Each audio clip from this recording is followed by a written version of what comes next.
Mango ಇದೆ. ಇವತ್ತು ಮಾವಿನಕಾಯಿ ಮಸಾಲ ಚಿತ್ರಾನ್ನ ಮಾಡಿದ್ದೆ. ಆ್ಯಂಡ್ ಮಧ್ಯಾಹ್ನ ಊಟಕ್ಕಂತ ಬೀಟ್ರೂಟ್ ಚಪಾತಿ, ಅದ್ರ ಜೊತೆಗೆ ಎಗ್ ಕೀಮಾ ಮಾಡಿದ್ದೆ. ತುಂಬಾ ಚೆನ್ನಾಗಿ ಬಂದಿತ್ತು. Hey guys, welcome back to my channel. ಹೇಗಿದ್ದೀರಾ? ಎಲ್ಲರೂ ಚೆನ್ನಾಗಿದ್ದೀರಾ ಅಂತ ಅನ್ಕೊಳ್ತೀನಿ. ಇವತ್ತು ಬೆಳಗ್ಗೆ ಬೇಗನೆ ಎದ್ದು ಈಗ ನಾನು ಮಾರ್ನಿಂಗ್ ಬ್ರೇಕ್ಫಾಸ್ಟ್ ರೆಡಿ ಮಾಡ್ತಿದ್ದೀನಿ. ಸೊ ಇವತ್ತು ನನ್ನ ಜೊತೆ ಮ್ಯಾಂಗೋ ಇದೆ. ಸೊ ಮಾವಿನಕಾಯಿ ಮಸಾಲಾ ಚಿತ್ರಾನ್ನ ಮಾಡ್ತೀನಿ. ಮ್ಯಾಂಗೋ ಇದೆ, ಇದಕ್ಕೆ ಏನ್ ಹೇಳ್ತಾರೆ, ತೋತಾಪುರಿ ಮ್ಯಾಂಗೋ ಅಂತ ಹೇಳ್ತಾರೆ. ಸೊ ಅದನ್ನ ಯೂಸ್ ಮಾಡ್ಕೊಂಡು ಮಾಡ್ತಿದ್ದೀನಿ. ನೀವು ಬೇಕಾದ್ರೆ ಹುಳಿ ಇರುವ ಬೇರೆ ಯಾವುದೇ ಮ್ಯಾಂಗೋ ಯೂಸ್ ಮಾಡ್ಕೊಂಡು ಮಾಡ್ಬೋದು. ಇದನ್ನ ಮಾಡಿದ್ರೆ ಫ್ಲೇವರ್ ಚೆನ್ನಾಗಿ ಬರುತ್ತೆ ಅಂಡ್ ಜಾಸ್ತಿ ಹುಳಿ ಇರಲ್ಲ ಇದು. ಹಾಗಾಗಿ ನಾನು ಇದನ್ನ ಯೂಸ್ ಮಾಡ್ಕೊಂಡು ಮಾಡ್ತಿದ್ದೀನಿ. ಸೊ ಬನ್ನಿ ಈಗ ಫಟಾಫಟ್ ಮಾವಿನಕಾಯಿ ಮಸಾಲಾ ಚಿತ್ರಾನ್ನ ಮಾಡೋಣ.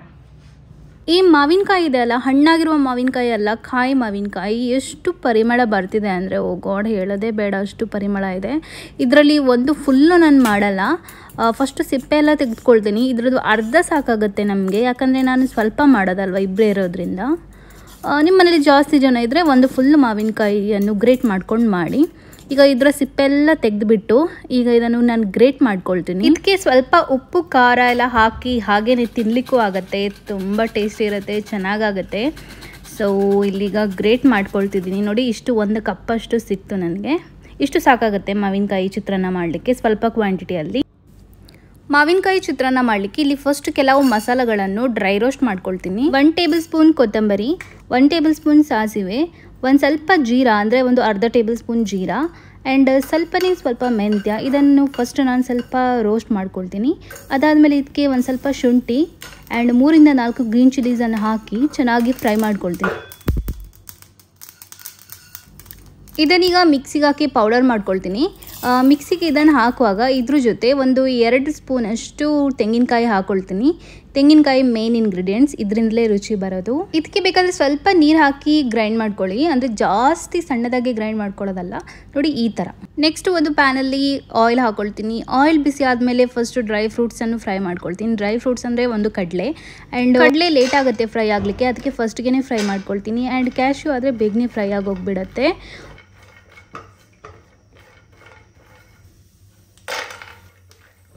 ಇದನ್ನೀಗ ಎತ್ತಿಟ್ಕೊಳ್ತೀನಿ. ಇಲ್ಲಾಂದರೆ ನೀವು ರೆಸಿಪಿ ಮಾಡುವಾಗಲೇ ನೀವು ಒಟ್ಟಿಗೆ ಮಾಡ್ಕೊಳ್ಬೋದು. ಇದ್ರ ಮೇಲೇ ಈರುಳ್ಳಿ, ಕರಿ ಲೀವ್ಸ್ ಇದನ್ನೆಲ್ಲ ಹಾಕ್ಕೊಳ್ಬೋದು. ಬಟ್ ನಾನು ಆ ಥರ ಮಾಡಲ್ಲ. ಫಸ್ಟ್ ಇದನ್ನು ಫ್ರೈ ಮಾಡ್ಕೊಂಡು ಎತ್ತಿಟ್ಕೊಳ್ತೀನಿ. ನೆಕ್ಸ್ಟು ಸೇಮ್ ಪ್ಯಾನಿಗೆ ಸಾಸಿವೆ 1 ಸ್ಪೂನಷ್ಟು ಆ್ಯಂಡ್ 1 ಸ್ಪೂನಷ್ಟು ಕಡಲೆಬೇಳೆ, ಚನಾ ದಾಲ್ ಇದನ್ನು ಹಾಕ್ಕೊಂಡು ಫ್ರೈ ಮಾಡ್ತೀನಿ. ಇದ್ರ ಜೊತೆಗೆ ಉರಿದ ದಾಲ್ ಕೂಡ ಹಾಕ್ಕೊಳ್ಬೋದು, ಉದ್ದಿನಬೇಳೆ ಕೂಡ ಹಾಕ್ಕೊಳ್ಬೋದು. ಚಿತ್ರಾನ್ನ ತಿನ್ನುವಾಗ ಈ ಥರ ಕ್ರಿಸ್ಪಿಯಾಗಿ ಏನಾದರೂ ಬಾಯಿಗೆ ಸಿಕ್ಕಿದ್ರೆ ಚೆನ್ನಾಗಿರುತ್ತೆ. ನೆಕ್ಸ್ಟು ಒಂದು 3 ಇಂದ 4 ರೆಡ್ ಚಿಲ್ಲೀಸನ್ನು ಕಟ್ ಮಾಡ್ಕೊಂಡು ಹಾಕ್ಕೊಳ್ತಿದ್ದೀನಿ. ಆ್ಯಂಡ್ ತುಂಬ ಕರಿ ಲೀವ್ಸ್ ಹಾಕ್ಕೊಳ್ತಿದ್ದೀನಿ. ಕರಿ ಲೀವ್ಸ್ ಹಾಕಿದರೆ ಫ್ಲೇವರ್ ಚೆನ್ನಾಗಿ ಬರುತ್ತೆ. ಈ ಥರ ಚಿತ್ರಾನ್ನ ಎಲ್ಲ ಮಾಡುವಾಗ ಜಾಸ್ತಿನೇ ಹಾಕ್ಕೊಳ್ಬೇಕು. ಆ್ಯಂಡ್ ಅದ್ರ ಜೊತೆಗೆ ಹಿಂಗೆ ಹಾಕ್ಕೊಳ್ತಿದ್ದೀನಿ. ಅದನ್ನು ಒಂದು ಸ್ವಲ್ಪ ಫ್ರೈ ಮಾಡಿಬಿಟ್ಟು ಆಗ ನಾವು ಪೇಸ್ಟ್ ಮಾಡ್ಕೊಂಡಿದ್ದೀವಲ್ಲ ಅದನ್ನು ಹಾಕ್ಕೊಳ್ತಿದ್ದೀನಿ. ಇದಕ್ಕೆ ನಾನು ಎಕ್ಸ್ಟ್ರಾ ನೀರು ಹಾಕಲ್ಲ.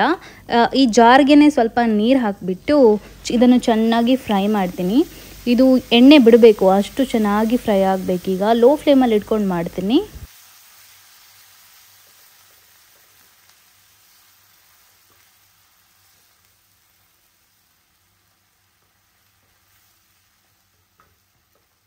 ಆಲ್ಮೋಸ್ಟ್ ಇದು ಫ್ರೈ ಆಗ್ತಾ ಬಂತು. ಅಷ್ಟರಲ್ಲಿ ನಾನು ಉಪ್ಪು ಆ್ಯಂಡ್ ಅರಿಶಿನ ಹಾಕ್ಕೊಳ್ತೀನಿ. ಉಪ್ಪು ಮತ್ತು ಅರಿಶಿನ ಹಾಕಿದ ಮೇಲೆ ಇನ್ನೂ ಜಾಸ್ತಿ ಫ್ರೈ ಮಾಡಬೇಕು. ಫ್ರೈ ಮಾಡಿದಾಗ ಅದೊಂಥರ ಗೊಜ್ಜು ಥರ ಗಟ್ಟಿ ಆಗುತ್ತೆ. ನೋಡಿ ಈ ಥರ. ಈ ಟೈಮಿಗೆ ಈಗ ನಾನು ಆಗ ಗ್ರೇಟ್ ಮಾಡ್ಕೊಂಡಿರುವ ಮ್ಯಾಂಗೋ ಇದೆ ಅಲ್ಲ, ಮಾವಿನ ಹಣ್ಣು, ಅದನ್ನು ಹಾಕ್ಕೊಂಡು ಮಿಕ್ಸ್ ಮಾಡ್ಕೊಳ್ತೀನಿ. ಈ ಮಾವಿನ ಹಣ್ಣು ಉಂಟಲ್ಲ, ಇದನ್ನು ಚೆನ್ನಾಗಿ ಫ್ರೈ ಮಾಡಬೇಕು. ಇದೆಲ್ಲ ಸ್ಮೂತ್ ಆಗಬೇಕು. ಮಸಾಲ ಮತ್ತು ಮಾವಿನಕಾಯಿ ಇದೆರಡು ಮಿಕ್ಸ್ ಆಗಬೇಕು, ಆಯಿತಾ? ಅಷ್ಟರ ತನಕ ಫ್ರೈ ಮಾಡ್ಕೊಳ್ಬೇಕು. ನೋಡಿ, ಇದು ಚೆನ್ನಾಗಿ ಮಿಕ್ಸ್ ಆಗಿದೆ. ಈ ಟೈಮಲ್ಲಿ ಇದು ಮಸಾಲ ಇದೆಯಲ್ಲ, ಇದನ್ನು ನೀವು ಎತ್ತಿಟ್ಕೊಳ್ಬೋದು ಫ್ರಿಜ್ಜಲ್ಲಿ. ನೆಕ್ಸ್ಟ್ ಟೈಮ್ ಮಾಡುವಾಗ ಬೇಕಾದರೆ ಯೂಸ್ ಮಾಡ್ಕೊಳ್ಬೋದು. ಇಲ್ಲಾಂದರೆ ಜಾಸ್ತಿ ರೈಸ್ ಇದ್ದರೆ ಈಗನೇ ಹಾಕ್ಕೊಂಡು ಕಲಿಸ್ಕೊಳ್ಬೋದು. ಹೇಗೆ ಬೇಕಾದರೆ ಮಾಡ್ಕೊಳ್ಬೋದು. ನಾನೀಗ ಸ್ವಲ್ಪ ಮಸಾಲ ತೆಗೆದಿಟ್ಟಿದ್ದೀನಿ, ಆಮೇಲೆ ಕಮ್ಮಿ ಆದರೆ ಹಾಕ್ಕೊಳ್ತೀನಿ. ಈಗ ರೈಸ್ ಮಿಕ್ಸ್ ಮಾಡ್ತೀನಿ.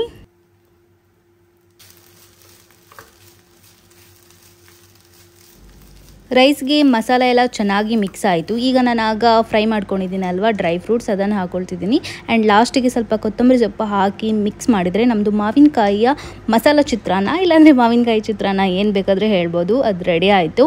ಆ್ಯಂಡ್ ಇದು ಟೇಸ್ಟ್ ಇದೆ ಅಲ್ಲ, ಸೂಪರ್ ಸೂಪರ್ ಆಗಿರುತ್ತೆ ಆಯಿತಾ. ನಿಮಗೆ ಸ್ವೀಟ್ ಬೇಕಾದರೆ ಸ್ವಲ್ಪ ಬೆಲ್ಲ ಮಿಕ್ಸ್ ಮಾಡ್ಕೊಳ್ಳಿ.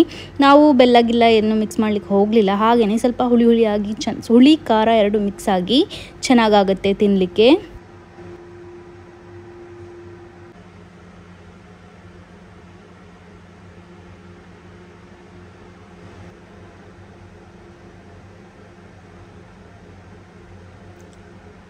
ಇದನ್ನು ನೀವು ಮಾರ್ನಿಂಗ್ ಬ್ರೇಕ್ಫಾಸ್ಟ್ ಥರನೂ ಮಾಡ್ಕೊಳ್ಬೋದು, ಲಂಚ್ಗೇನು ಮಾಡ್ಕೊಳ್ಬೋದು, ಈವ್ನಿಂಗ್ ಸ್ನ್ಯಾಕ್ಸ್ ಥರನೂ ತಿನ್ಬೋದು, ಹೇಗೆ ಬೇಕಾದರೂ ಮಾಡ್ಕೊಂಡು ತಿನ್ಬೋದು. ಬಟ್ ಇದು ತುಂಬಾ ರುಚಿಯಾಗಿರುತ್ತೆ. ಆ್ಯಂಡ್ ನನ್ನ ಹಸ್ಬೆಂಡ್ಗೂ ಇಷ್ಟ ಆಯಿತು. ಅವರು ನಾನು ಮಾಡಿರೋದು ನೋಡಿ ಥಿಂಕ್ ಮಾಡ್ತಿದ್ದಾರೆ ಪ್ಲೇಟಲ್ಲಿ ಸರಿಯಾಗಿ ನೋಡಿಬಿಟ್ಟು, ಇವಳು ಹೇಗೆ ಮಾಡಿದ್ದಾಳೆ, ಅದು ಹೇಗೆ ಮಾಡಿದ್ದು ಅನ್ನೋದು ಯೋಚನೆ ಮಾಡ್ತಾಯಿದ್ರು. ಫ್ರೆಂಡ್ಸ್, ಈ ಮ್ಯಾಂಗೋ ಚಿತ್ರಾನ್ನ ಇದೆಲ್ಲ ತುಂಬ ಚೆನ್ನಾಗಿದೆ. ನನ್ನ ಹಸ್ಬೆಂಡ್ಗೆ ಕೂಡ ಇಷ್ಟ ಆಯಿತು ಆ್ಯಂಡ್ ನನಗಂತೂ ತುಂಬ ಇಷ್ಟ ಆಯಿತು. ಹುಳಿ ಹುಳಿ ಆಗಿ ಚೆನ್ನಾಗಿರುತ್ತೆ ಆ್ಯಂಡ್ ಅದು ಫ್ಲೇವರ್ ಇದೆ ಅಲ್ಲ ಮ್ಯಾಂಗೋದು, ತುಂಬ ಚೆನ್ನಾಗಿ ರೈಸ್ಗೆ ಅಂಟ್ಕೊಳ್ಳುತ್ತೆ. ಅದು ತುಂಬ ಚೆನ್ನಾಗಾಗುತ್ತೆ ತಿನ್ನಲಿಕ್ಕೆ. ನೀವು ಒಂದ್ಸಲ ಮನೇಲಿ ಟ್ರೈ ಮಾಡಿ. ಇನ್ನು ಯಾವಾಗ ನಾನು ಬ್ಲಾಗ್ ಕಂಟಿನ್ಯೂ ಮಾಡ್ತೀನಿ ಗೊತ್ತಿಲ್ಲ, ಒಂದೇ ನಾಳೆ ಕಂಟಿನ್ಯೂ ಮಾಡ್ಬೋದು, ಏನಾದರೂ ಲಂಚ್ ರೆಸಿಪಿ. ಇಲ್ಲ ಅಂದರೆ ನೋಡುವ ಯಾವಾಗ ಕಂಟಿನ್ಯೂ ಮಾಡ್ತೀನಿ.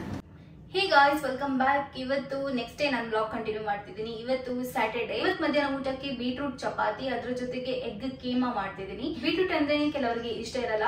ಬೀಟ್ರೂಟ್ ಚಪಾತಿ ಅದ್ರದ್ದು ರಾ ಸ್ಮೆಲ್ ಇರುತ್ತೆ, ಅಂದ್ರೆ ಹಸಿ ವಾಸನೆ ಇರುತ್ತೆ. ಚಪಾತಿಗೆ ಚೆನ್ನಾಗಾಗುತ್ತೆ ಬೀಟ್ರೂಟ್ ಅಂತ ನಿಮ್ಮ ಮೈಂಡ್ ಅಲ್ಲಿ ಇರ್ಬೋದು.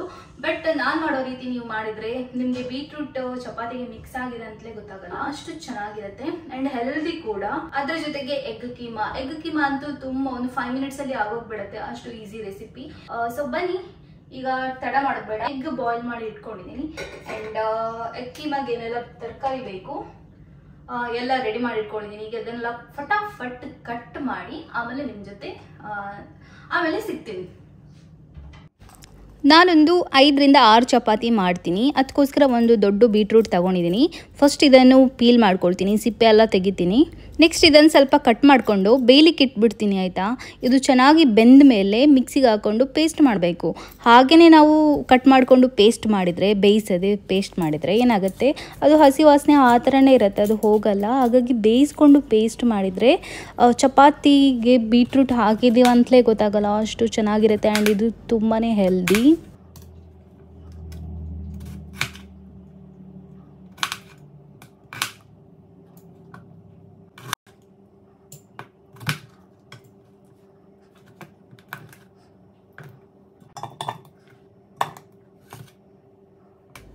ಎಗ್ ಕೀಮಾ ಮಾಡಲಿಕ್ಕೆ ಜಾಸ್ತಿ ತರಕಾರಿ ಬೇಕಾಗಿಲ್ಲ. ಟೊಮೆಟೊ, ಈರುಳ್ಳಿ, ಕೊತ್ತಂಬರಿ ಸೊಪ್ಪು ಆ್ಯಂಡ್ ಗ್ರೀನ್ ಚಿಲ್ಲೀಸ್ ಇಷ್ಟೇ ಬೇಕಾಗಿರೋದು. ಇದನ್ನು ಕಟ್ ಮಾಡ್ಕೊಳ್ತೀನಿ.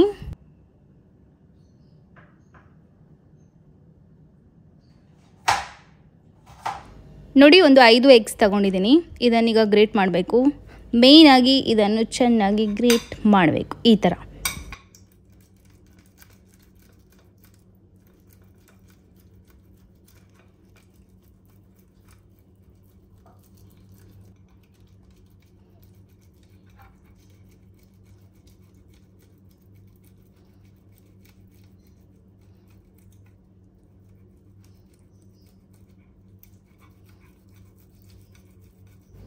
ಗ್ರೇಟ್ ಮಾಡ್ಕೊಂಡಾಯಿತು. ನೋಡಿ, 5 ಎಗ್ಸ್ ಅಂದರೆ ಇಷ್ಟ ಆಗುತ್ತೆ. ಒಂದು ಪ್ಯಾನಿಗೆ ಆಯಿಲ್ ಹಾಕ್ಕೊಂಡು, ಆಯಿಲ್ ಬಿಸಿ ಆದಮೇಲೆ ಅದಕ್ಕೆ 3 ಈರುಳ್ಳಿ ತಗೊಳ್ತೀನಿ. ಈರುಳ್ಳಿಯನ್ನು ಕಟ್ ಮಾಡ್ಕೊಂಡು ಹಾಕ್ಕೊಳ್ತೀನಿ. ಈರುಳ್ಳಿ ಜಾಸ್ತಿ ಬೇಕಾಗುತ್ತೆ ಇದಕ್ಕೆ. ಒಂದು ಇಬ್ಬರಿಗೆ ಮಾಡೋದಾದ್ರೂ ಒಂದು 3 ಈರುಳ್ಳಿ ಬೇಕಾಗುತ್ತೆ. ಈರುಳ್ಳಿಯನ್ನು ಚೆನ್ನಾಗಿ ಫ್ರೈ ಮಾಡ್ತೀನಿ, ಅಂದರೆ ಸ್ವಲ್ಪ ಸ್ಮೂತ್ ಆಗೋ ತನಕ ಫ್ರೈ ಮಾಡಿಕೊಂಡು ಅದಕ್ಕೆ 1 ಟೇಬಲ್ ಸ್ಪೂನ್ ಅಷ್ಟು ಜಿಂಜರ್ ಗಾರ್ಲಿಕ್ ಪೇಸ್ಟ್ ಹಾಕ್ಕೊಳ್ತೀನಿ. ಜಿಂಜರ್ ಗಾರ್ಲಿಕ್ ಪೇಸ್ಟ್ ಹಾಕಿದ ಮೇಲೆ ಈರುಳ್ಳಿ ಕಲರ್ ಚೇಂಜ್ ಆಗಬೇಕು, ಅಷ್ಟರ ತನಕ ಫ್ರೈ ಮಾಡ್ಕೊಳ್ಬೇಕು, ಆಗಲೇ ಟೇಸ್ಟ್ ಇರೋದು.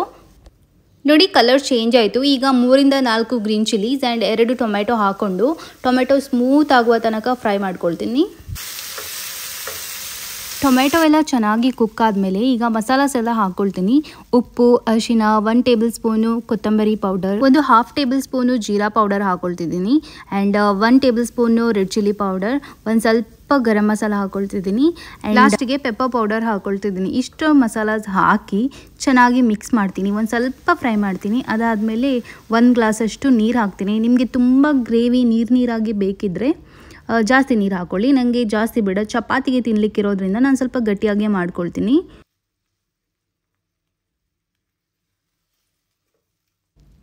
ನೋಡಿ ಮಸಾಲ ಎಲ್ಲ ಚೆನ್ನಾಗಿ ಕುಕ್ ಆಗಿದೆ, ಇದು ಗ್ರೇವಿ ತಿಕ್ಕಾಗಿದೆ. ಸೊ ಈ ಟೈಮಲ್ಲಿ ಆಗ ಗ್ರೇಟ್ ಮಾಡ್ಕೊಂಡಿರುವ ಎಗ್ಸ್ ಇದೆ ಅಲ್ವಾ, ಅದನ್ನು ಹಾಕ್ಕೊಂಡು ಮಿಕ್ಸ್ ಮಾಡ್ತೀನಿ ಚೆನ್ನಾಗಿ.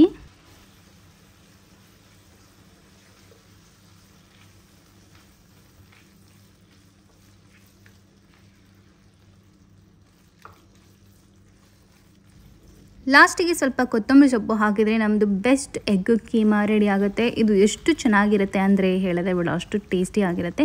ನೀವು ಒಂದ್ಸಲ ಮನೆಯಲ್ಲಿ ಟ್ರೈ ಮಾಡಿ.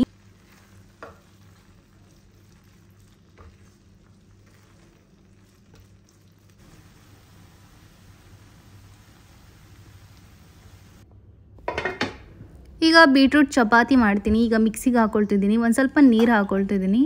ಈಗ ಪೇಸ್ಟ್ ಮಾಡ್ಕೊಳ್ತೀನಿ. ಸೊ ಪೇಸ್ಟ್ ಕೂಡ ರೆಡಿ ಆಯಿತು. ನಾನು ಯಾವಾಗಲೂ ಚಪಾತಿ ಮಾಡುವಾಗ ಪ್ಲೇನ್ ಚಪಾತಿ ತುಂಬ ಕಮ್ಮಿ ಮಾಡೋದು, ಈ ಥರ ತರಕಾರಿಗಳನ್ನು ಯೂಸ್ ಮಾಡ್ಕೊಂಡೇ ಮಾಡ್ತೀನಿ, ಸ್ವಲ್ಪ ಹೆಲ್ದಿ ಆಗಿರುತ್ತೆ ಅಂತ. ಆ್ಯಂಡ್ 2 ಕಪ್ ಗೋಧಿ ಹಿಟ್ಟು ಹಾಕ್ಕೊಂಡಿದ್ದೀನಿ. ಅದಕ್ಕೆ ಸ್ವಲ್ಪ ಉಪ್ಪು ಎಣ್ಣೆ ಹಾಕಿ ಮಿಕ್ಸ್ ಮಾಡ್ಕೊಳ್ತೀನಿ ಫಸ್ಟು. ಅದಾದಮೇಲೆ ಬೀಟ್ರೂಟ್ ಪೇಸ್ಟ್ ಇದೆಯಲ್ಲ, ಅದನ್ನು ಸ್ವಲ್ಪನೇ ಹಾಕ್ಕೊಳ್ತೀನಿ. ಇದಕ್ಕೆ ನಾನು ಎಕ್ಸ್ಟ್ರಾ ನೀರು ಅದೆಲ್ಲ ಹಾಕ್ಲಿಕ್ಕೆ ಹೋಗಲ್ಲ, ಇದರಲ್ಲಿ ನೀರಿನ ಅಂಶ ಇರುತ್ತಲ್ವ, ಅದಕ್ಕೆ ಸರಿಯಾಗತ್ತೆ.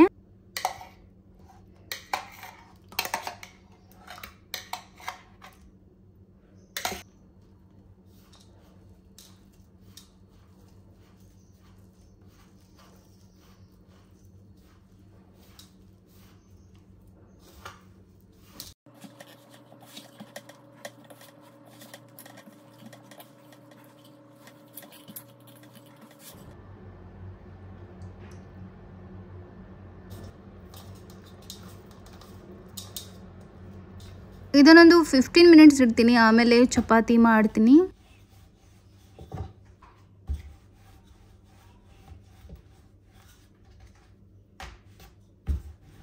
ಈ ಸಲ ಸ್ವಲ್ಪ ಬೇರೆ ರೀತಿಯಲ್ಲಿ ಮಾಡ್ತಿದ್ದೀನಿ, ಸ್ವಲ್ಪ ಲೇಯರ್ ಥರ ಚಪಾತಿಯಲ್ಲಿ ಬರಲಿ ಅಂತ ಸ್ವಲ್ಪ ಮಡ್ಚ್ಕೊಂಡು ಮಾಡ್ತಿದ್ದೀನಿ.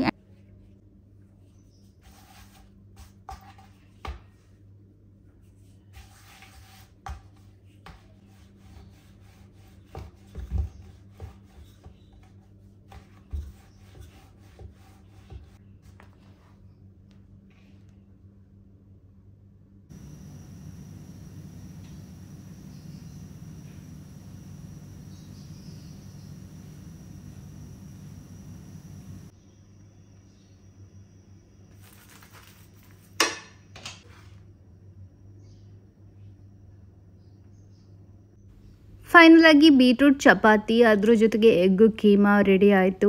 ಇದು ಒಳ್ಳೆ combination. Beetroot chapati egg keema beetroot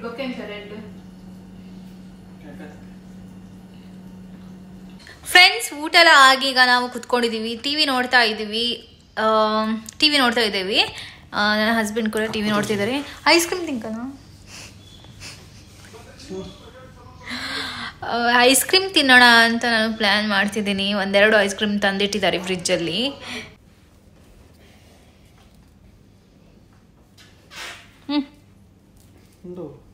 vanilla chocolate, ಹೆಂಗೆ ಚಾಕ್ಲೇಟ್ ಫ್ಲೇವರ್ ಹೆಂಗೆ ಇಷ್ಟ ಆಯ್ತು ನಂದು. ವೆನಿಲಾ, ನನಗೆ ವೆನಿಲಾ ಇಷ್ಟ. ಒಂದು ಕ್ವಾಲಿಟಿ ಇಂಡಿಯಾದವ.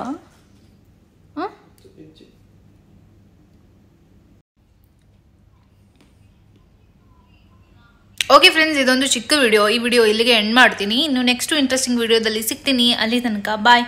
ವಿಡಿಯೋ ಇಷ್ಟ ಆದರೆ ಒಂದು ಲೈಕ್ ಕೊಡಿ. ಹಾಗೆ ಯಾರೆಲ್ಲ ಸಬ್ಸ್ಕ್ರೈಬ್ ಮಾಡಿದ್ರೆ ವಿಡಿಯೋ ನೋಡ್ತಿದ್ದೀರಾ, ಪ್ಲೀಸ್ ಸಬ್ಸ್ಕ್ರೈಬ್ ಮಾಡಿಬಿಟ್ಟು ವಿಡಿಯೋ ನೋಡಿ. ಓಕೆ ಬಾಯ್.